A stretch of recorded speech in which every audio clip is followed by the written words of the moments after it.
Ruang kuliah tunggal di berbagai kampus sudah ada Wakil Ketua Komisi 10 DPR RI, Dede Yusuf, dan nanti juga akan bergabung Presiden BEM Universitas Riau, Muhammad Rafi. Selamat malam, Pak Dede, sehat? Selamat malam, sehat alhamdulillah. Pak Dede, kalau bicara soal UKT yang tinggi, ini dikeluhkan mahasiswa di berbagai kampus. Sementara kalau kita lihat tujuan pemerintah, meskipun ini bukan pendidikan dasar, tapi untuk menuju Indonesia Emas. Taruhlah tidak sampai Indonesia Emas, tapi juga sekarang untuk pekerjaan mewajibkan bahkan minimal S1. Dengan kondisi seperti ini, bagaimana DPR melihatnya? Apakah akan segera memanggil Kemendikbud misalnya? Ya baik, jadi kalau kita perhatikan statement dari salah satu pejabat Kemendikbud yang mengatakan bahwa pendidikan tinggi adalah tersier, memang kalau dilihat daripada undang-undang dasar kita, yang menjadi kewajiban saat ini negara itu adalah pendidikan dasar menengah, itu betul. Ya. Tapi kita harus ingat, ini adalah Undang-Undang Dasar 1945. Kalau kita mau berbicara Indonesia Emas 2045, maka harus dimulai dari saat ini. Dan saat ini seluruh negara, seluruh dunia sudah mendorong agar sumber daya manusia itu bisa tembus sampai pendidikan tinggi, artinya tidak lagi pada level posisi dasar dan menengah. Ya. Harus ada upaya bagi negara untuk memberikan investasi dalam pendidikan, terutama pada level pendidikan tinggi. Nah, ini yang menurut saya memang harus dikoreksi. Pemerintah harus mengkoreksi konsep sebagaimana diharapkan Pak Jokowi, bahwa kita harus mengejar ketertinggalan kita minimal dari negara-negara di Asia Tenggara yang saat ini APK kuliah kita ini masih lumayan rendah. Jadi harus kita tingkatkan dari 33% paling tidak menuju kepada 40%. Nah, itu yang disebut negara yang kita yang berkembang. Nah, salah satu permisalannya adalah pendidikan tinggi masih dianggap eksklusif. Nah, ini yang harus kita sama-sama lah semua, baik itu pemerintah, DPR RI, masyarakat, semua harus paham bahwa pendidikan tinggi memang tidak gratis, tetapi tidak boleh mahal juga, supaya masyarakat bisa menikmati kesempatan menjadi manusia produktif.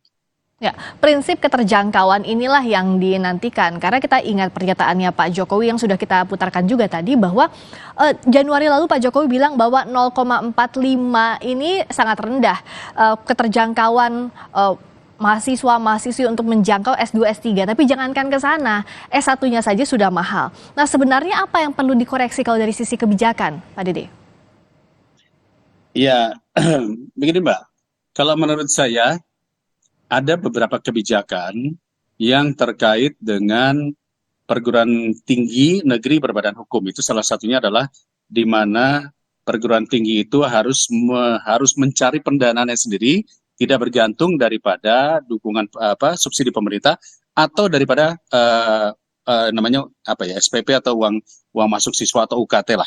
Ya. Mestinya begitu. Tetapi kan pada kenyataannya tidak semua kampus yang bisa bertransformasi menuju kepada level mandiri. Kita harus belajar kepada swasta. Swasta banyak yang sudah mandiri, dengan segala keterbatasannya mereka bisa survive. Ya. Nah, poin yang kedua, jika pemerintah tidak sanggup menambah bantuan subsidi bagi kampus, maka perbanyak beasiswa. Saat ini beasiswa kita sudah, terutama seperti KIP kuliah, LPDB, sebetulnya sudah mencapai angka 1 juta sekian ribu mahasiswa lah yang bisa mendapatkan kesempatan. Tetapi masalahnya persyaratannya terlalu rumit, sehingga cukup ribet, yang akhirnya dikatakan bahwa ya ini hanya katakanlah yang sangat tidak mampu ataupun juga orang-orang yang punya akses. Menurut saya beasiswa seperti ini sangat dibutuhkan di seluruh dunia untuk mengurangi beban. Jadi tidak harus full murni beasiswa itu berarti semuanya dibayarkan. Tapi ada format model yang beasiswanya paling tidak separuhnya dibayarkan oleh negara, karena itu bagian daripada investasi negara. Nah, ini sebetulnya bisa dilakukan secepatnya dengan cara mengukur kembali kemampuan anggaran pendidikan kita yang 20%. Yang 20% ini jangan semuanya menjadi fungsi pendidikan. Karena saat ini saya harus menyampaikan kepada Mbak bahwa dari anggaran kita yang 600 triliun lebih itu, yang dikelola oleh Kementerian Pendidikan itu hanya 98 triliun.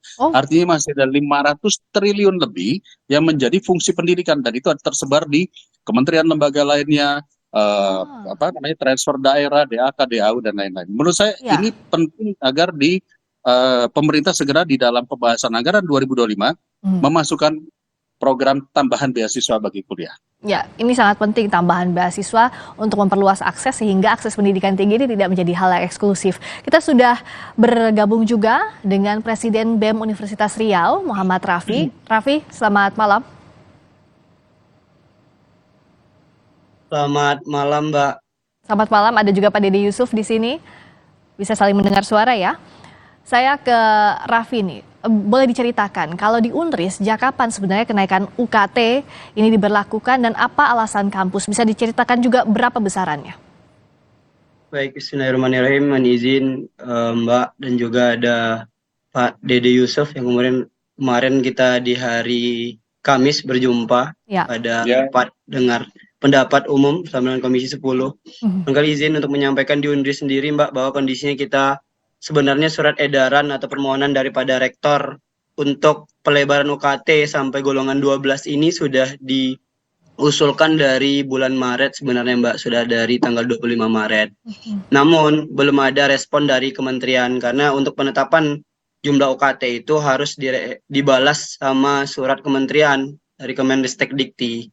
Dan memang kalau kita bisa sampaikan itu, Mbak, bahwa yang normalnya itu di Unri termasuk saya normalnya hanya golongan 1 dan 6 sebelumnya. Tapi setelah adanya surat edaran yang berdasar pada Permendikbud nomor 2 tahun 2024 di Universitas Riau itu sendiri kita sudah dibuka pelebaran UKT sampai pada golongan 12, 1 sampai 12 dan angkanya itu sangat-sangat fantastik, Mbak. Kalau kita ambil sampel sederhana saja dari jurusan saya pribadi gitu. Untuk golongan 5 misalnya. Jurusan Golongan apa, Mas? 5 jurusan Ilmu Administrasi Bisnis, Fakultas Ilmu Sosial, Ilmu Politik, Mbak.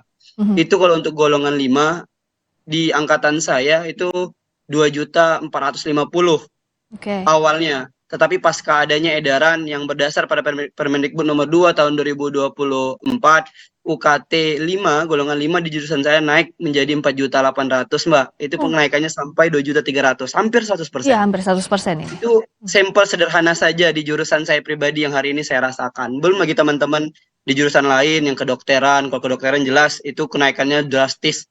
UKT sampai UKT 9 golongannya yang jumlahnya itu 38 juta, Mbak. Iya. Fakultas lainnya juga seperti itu, drastis semua. Dan yang paling sangat kita bikin cukup menyayangkan ini adalah penentuan UKT ini tidak sebanding dengan apa yang dilaporkan oleh calon mahasiswa baru. Yang ketika mereka melaporkan gaji orang tua mereka hanya 2 juta, hanya 1 juta barangkali, tetapi kena mereka juga tetap kena golongan 7, golongan 8 yang harga dan besarnya itu 7 jutaan atau 8 jutaan, Mbak.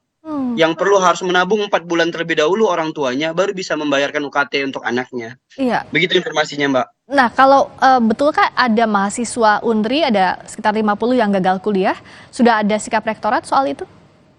Baik, bisa kita konfirmasi bahwa hari ini benar, Mbak, yang sudah menyampaikan kepada kita ada sekitar 52 orang calon mahasiswa baru menyatakan bahwa angka penurunan yang sudah diusahakan oleh rektor melalui penyesuaian masih belum sebanding dengan pendapatan orang tua mereka, sehingga mereka mengatakan bahwa tidak akan lanjut sebagai mahasiswa baru di Universitas Riau. Itu yang terkonfirmasi melalui sambungan pesan WhatsApp. Namun, pendataan hari ini yang dilakukan oleh BEM Universitas Riau pada malam tadi, Mbak, masih ada 700-an calon mahasiswa baru yang terkonfirmasi belum bisa revisi golongan UKT. Dalam artian masih terkendala mereka untuk pembayaran, karena pembayaran UKT sudah mulai hari ini, Mbak, untuk Camaba di Unri. Udah mulai hari ini, tapi golongan mereka masih kena golongan tinggi yang tidak sesuai dengan ekonomi pendapatan keluarga. Ya, tanggapannya Pak Dede, ada 50 mahasiswa yang sudah menyatakan gagal bayar, tidak akan melanjutkan lagi, tapi 700 lainnya masih menunggu nasib. Padahal untuk perjuangan masuk universitas negeri kita tahu seperti apa. Tapi saat dihadapkan sudah diterima, ternyata harus gagal kuliah. Bagaimana Pak Dede? Ya, di Permendikbud 02 tahun 2024 itu, di situ juga disebutkan di pasal berapa saya lupa, bahwa diberikan kewenangan kepada perguruan tinggi untuk menaikkan UKT dalam batas tertentu, ada batasannya. Nah, sayangnya di situ ada tulisan dan harus mendapat rekomendasi dari Kementerian Pendidikan atau Menteri. Nah, rekomendasi inilah yang kemudian tidak keluar. Artinya kampus juga tidak tahu nih berapa nih yang harus dinaikkan. Kalau kenaikan tadi sudah 100, 200% sampai 500%, menurut saya tidak fair dan tidak manusiawi. Ya. Karena inflasi kita saja tingginya tidak seperti itu. Oleh karena itu, yang disebut rekomendasi menteri ini harus segera diturunkan. Tidak bisa hanya sekedar, maaf, kemarin Kemendikbud sudah memanggil berbagai rektor untuk memberikan kebijakan. Tapi kan mereka juga, kampus juga bertanya-tanya, batas kebijakannya apa? Karena tidak ada sesuatu yang faktual, yang rekomendasi menteri itu berapa sih besaran yang layak. Itu sebabnya Mbak, karena ini jujur ini harus dikembalikan kepada pemerintah lagi ya.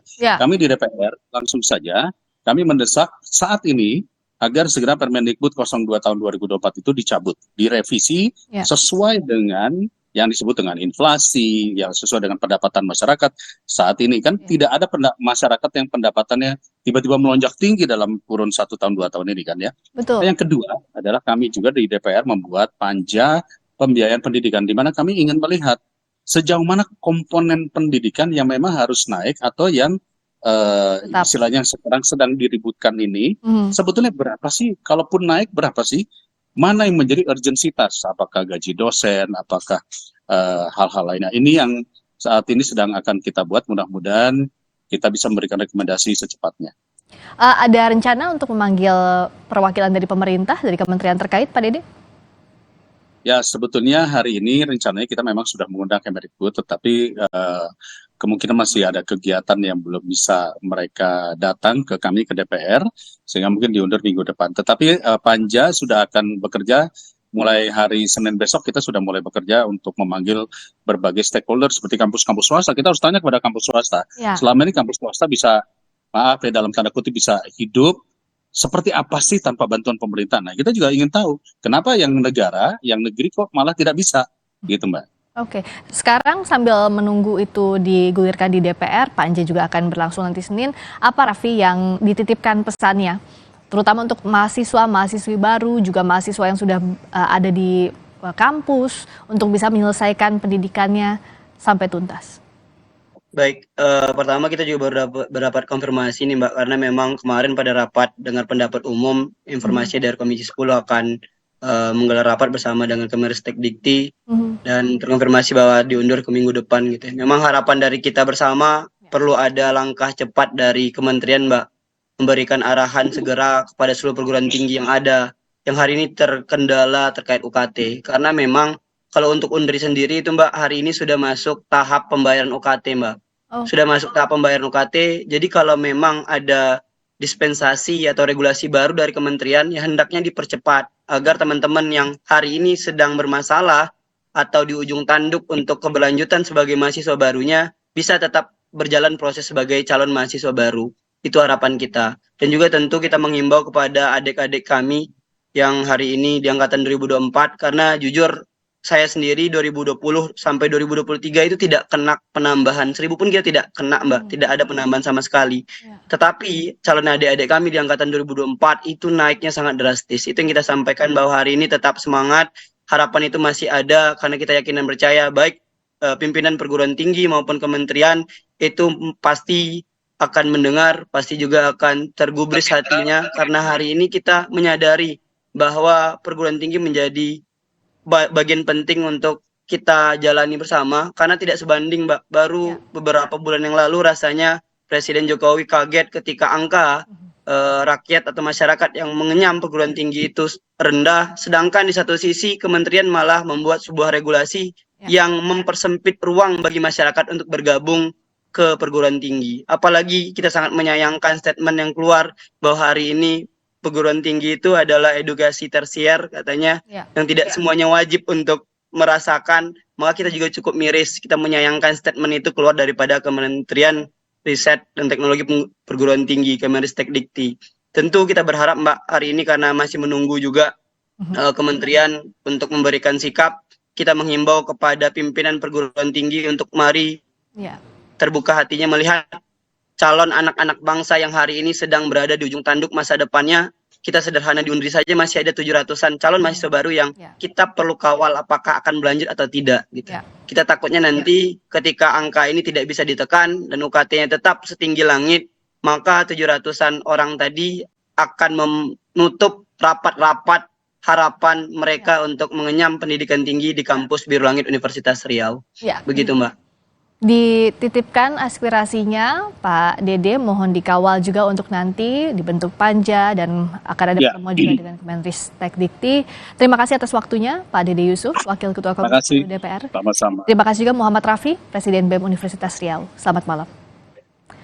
Berikutnya saudara, kami kembali dengan informasi lainnya. Menteri Kesehatan membantah sistem kelas rawat inap standar atau KRIS BPJS Kesehatan tidak menghilangkan sistem kelas iuran. Lalu apakah menguntungkan bagi pengguna kelas 1? Kami bahas usai jeda di Sapa Indonesia Malam.